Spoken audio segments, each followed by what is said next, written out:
Hello, it is Chris from Grantable, and I'm going to walk you through some of the programs we offer and the eligibility associated with those programs.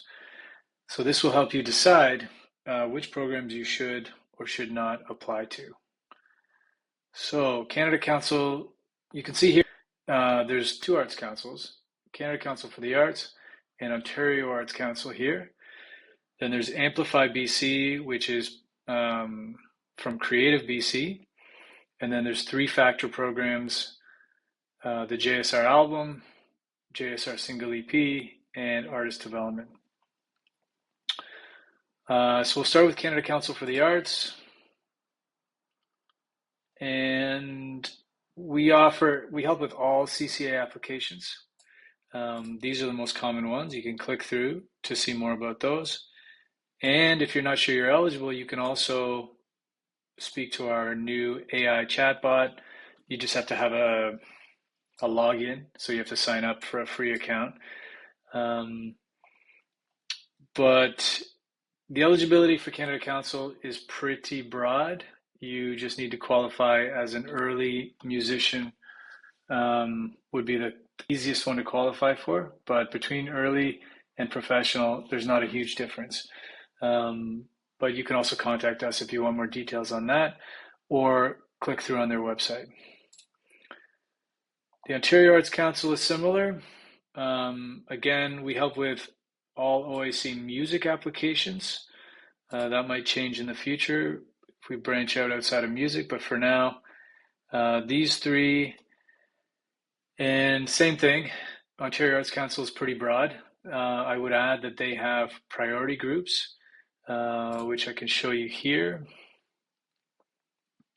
So priority groups are artists of color, deaf, francophone, indigenous, new generation, which is 18 to 30 years old, I believe. Yep. And living outside of Toronto. Okay.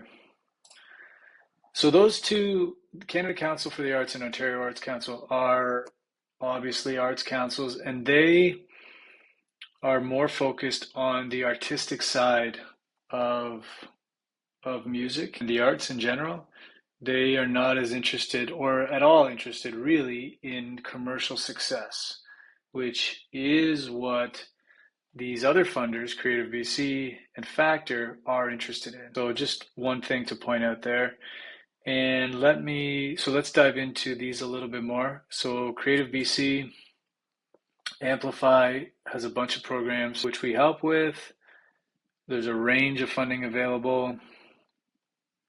And the eligibility for these is quite specific. So you really should click through. So for example, career development, and look at the guidelines. Eligible applicants, they must meet all the following criteria, and so on. So that is key to look at. And again, the eligibility, because they want different types of applicants for each of these programs, so the eligibility will be different, other than having some sort of BC residence criteria, unless you want to go to BC to record. So you obviously would not be a BC resident if you want to apply to that program. Okay. Factor. So we'll start with the smallest grant, the $5,000 artist development grant. The key thing here that I have to point out to a lot of people is you're not eligible if you have been commercially releasing music for more than 3 years prior to the deadline. So for example, last year's deadline was May 2024. And so May 2021 would be the earliest you could have released music to be considered eligible. So this is kind of a rolling window that you get as it relates to the deadline, which is currently TBD for 2025.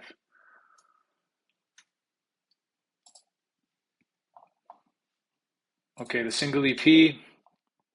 This is really And sorry, just to add to Factor in general, anyone can apply to Factor if you are a Canadian or a permanent resident. That is true across the board for all of these programs.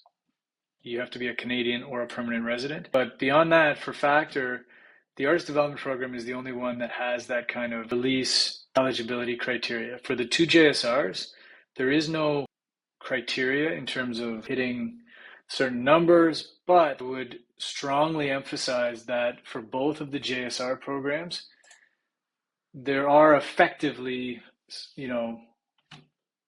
criteria when it comes to where you're at in your career. So let's take a quick look just to point out. So the scoring of this one, the single EP JSR program, is 50% the music.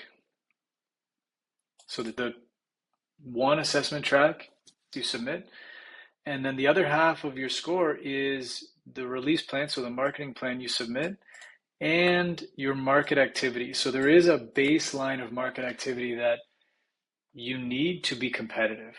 And that's true for the single EP program.